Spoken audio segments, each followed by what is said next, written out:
வணக்கம். உங்களோட திரும்ப நான் சேர்ந்து கொள்கின்றேன். இன்றைக்கு சொன்டாக் என்ற முறையில் பிட்ஸா போடலாம்னு சொல்லி பிள்ளைகளோடு சேர்ந்து சந்தோஷமாக இருப்பதற்காக. முதலாவது நான் பிட்ஸா சோஸை எப்படி செய்வது என்பதை உங்களுக்கு நான் காட்டப் போகின்றேன். பிட்ஸா சோஸை, அதாவது இது வந்து நார்மல் டொமாட்டன், இது உள்ளுக்கு தக்காளி பழங்கள் எல்லாம் வெட்டினோடியே இருக்குது. இதை நான் இந்த கிரைண்டருக்கு அப்படியே போட்டுக்கொள்கிறோம். போட்டுட்டு அடுத்ததாக பார்த்தீங்கன்னு சொன்னால் பசிலிக்கம் வந்து ஓரளவு அதுக்குள் போட வேண்டும். பசிலிக்கம்.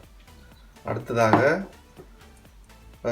ஒரிகானோ வந்து நல்ல ஒரு டேஸ்ட்டை கொடுக்குற ஒரு பூஸ்ட். ஒரிகானோ பார்த்தீங்கன்னா உங்களுக்கு தெரியும் ஒரிகானோ. இதில் ஓரளவு. அடுத்ததாக கொஞ்சம் ஆயில். அப்போ தான் ஒன்றோடு ஒன்று பிணைப்படாமல் அடிபட்டு சூப்பராக வரும். அதுக்கு பிறகு இந்த டொமாட்டன் மார்க்கை இது வந்து நிச்சயமாக போடணும். அப்போ தான் திக்காக வரும்.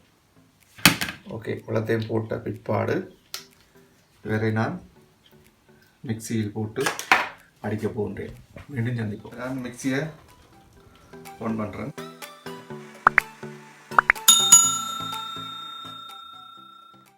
ஓகே, நீங்கள் பார்த்துக்கொள்ளலாம். சோஸை வந்து சூப்பராக வந்து விட்டது. பிட்ஸாமா எப்படி சரி பண்ணுறது என்றதை காட்டுகின்றேன். இப்போ இதுக்குள்ள நான் ஒரு சாதாரண குளிர் தண்ணியும் இல்லை, சுடு தண்ணியும் இல்லை, ஒரு நடுத்தரமான தண்ணியோட சேர்த்து ஒரு கொஞ்சம் தண்ணி எடுத்துருக்கிறேன். அதுக்கு பிற்பாடு கேஃபர், இது வந்து உங்களுக்கு தெரிஞ்ச ஒரு விஷயம். இது வந்து இதுக்குள் போட வேண்டும். ஒரு குறுகிய அளவு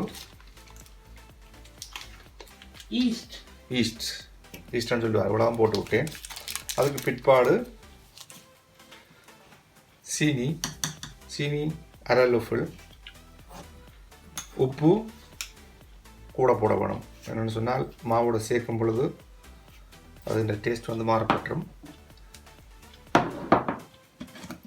அடுத்ததாக நார்மல் ஆயில், நீங்கள் இந்த ஆயிலும் பாவிக்கலாம். உலகம் விட்டுட்டு இதுக்கு பிறகு நல்லா மிக்ஸ் பண்ண வேணும். நான் வந்து இந்த கப்பால் ஒரு தரம்,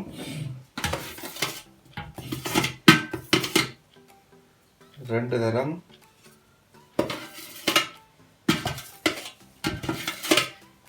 2.5 கப் போட்டு விட்டேன்.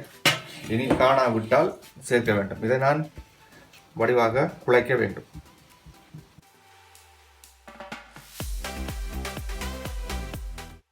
இந்த லிமிட்டுக்கு வரணுமா, இப்படி குழைச்சி பார்த்தீங்கன்னா தெரியும். இப்படி வரணும், அப்படி தூக்கி போட்டால் அப்படி இதண்டணும். அவ்வளோத்துக்கு ஒரு கிட்டத்தட்ட ஒரு 20 நிமிஷம் கிட்ட குழைக்கணும். குழைச்சதுக்கு பிற்பாடு அடுத்ததாக ஆயில் மேலே கொஞ்சம் இன்னொரு தரம் ஆயில் கொஞ்சம் பூசணும். ஆயில் பூசி திரும்ப அவரை இன்னொரு தரம் அப்படி வடிவாக குழைச்சிட்டு இவ்வளோதான் இதற்கு. இதை நாங்கள் ஈரத்துணியால் மூட போகின்றேன்.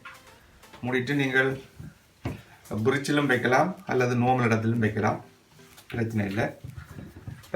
வைத்த பிற்பாடு 5 மணித்தியாலம் கழித்த பிற்பாடு தான் நீங்கள் வந்து பிட்ஸாவை ரெடி பண்ணலாம். அதுக்கு முன்பாக நீங்கள் தயார் செய்தால் அது ரப்பர் மாதிரி தான் வரும், பிட்ஸாவாக வராது. 5 மணித்தியாலம் கிட்டத்தட்ட நீங்கள் வைக்க வேண்டும். ஈரத்துணியால் வடிவா அப்படி ரெடி ஆக்கிட்டு மூடி விட்டால் சரி. ஓகே, திரும்ப பிட்ஸா போடும்போது இப்போ நான் வந்து நான் நேற்றே குழைச்சி வச்சோடையா அந்த மாவு வந்து எந்த நிலைமையில இருக்கிறன்றதை உங்களுக்கு காட்டிக்கொள்கிறேன். இப்போ பாருங்கள், இப்போ கிட்டத்தட்ட 5 மணித்தியாலம் ஆகிவிட்டது இரவு குழைத்தமா. இந்த மாவு வந்து இப்போ சரியான சாஃப்டாகவும் இப்படி வந்திருக்கிறார். இதைத்தான் நான் வந்து எங்களோட கையளவுக்கு ஏற்ற அளவு எடுத்து திரும்ப பாவனைக்கு எடுக்க போகின்றோம். இப்படி எடுக்க நாங்கள் இப்படி எடுக்க வேண்டியது, இறுக்கி அமர்த்தாமல் ஒரு பிட்ஸாக்கு அளவான மாவை இப்படி எடுக்க வேண்டும். எடுத்த பிற்பாடு மாவை இதில் போட்டு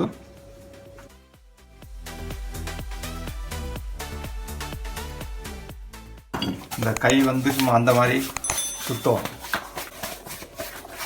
மேலே மறிஞ்சு இருந்தலாம். ஆனால் எரிஞ்சாத்தில் அம்பாவில் கீழே வருது வழி இல்லை, அப்படியாக வீடுகள் வழி செய்ய முடியாது.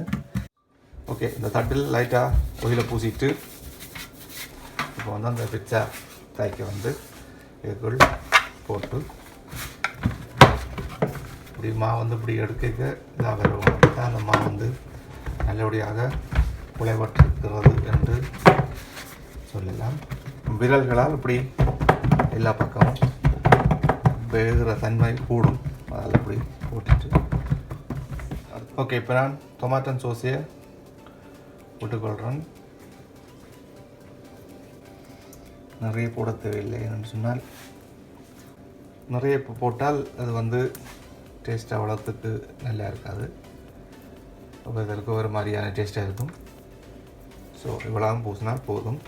அடுத்ததாக கேசரியை எல்லா பக்கமாக தூவிட்டு, அடுத்ததாக வெங்காயம் எல்லா இடம் தூவிட்டு, அதுக்கு பிறகு நான் துன்பிஷ் அதாவது மீன் போட போகின்றேன். ஸோ ஒரு சாதாரணமாக வெங்காயம் வந்து ஆளும் பெருசாக வெட்டக்கூடாது, ஒரு மெல்லிய டுன்னா வெட்டணும். அப்போ தான் டேஸ்ட்டை கொடுக்கும். ஸோ அடுத்ததாக மீன் டின்னை வந்து அதையும் எல்லா இடமும் படாத அளவுக்கு ஒழுங்காக தூவி விட்டு தேவைக்கேற்ற மிளகாய், அதாவது இது ஸ்ரீலங்கன் ஸ்டைல் மிளகாயும் தூவிட்டு ஒரு சாதாரண போட்டால் காணும்.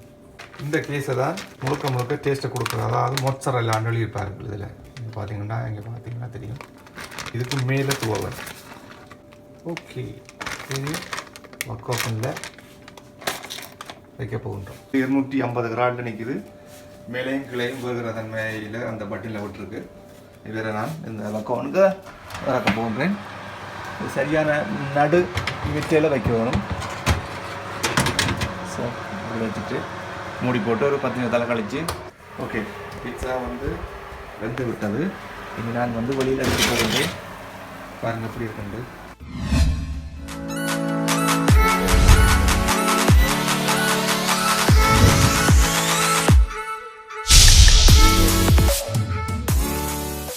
ஸோ முதல் நான் போட்டு காட்டின மாதிரி மீன் பிட்சா போட்டு காட்டியிருக்கு, பார்த்துருப்பீர்கள். அதே மாதிரி சம்பியன் பிட்சா, ஸ்பினாட் பிட்சா, ஹீரேன்னு சொல்லுவார்கள். அதில் கன ஐட்டங்கள் போடுற மாதிரி சகல விடயங்களும் போட்டு பிட்சா ஐட்டத்தை செய்து சிறந்த முறையில் சாப்பிட்டு கொள்ளலாம்.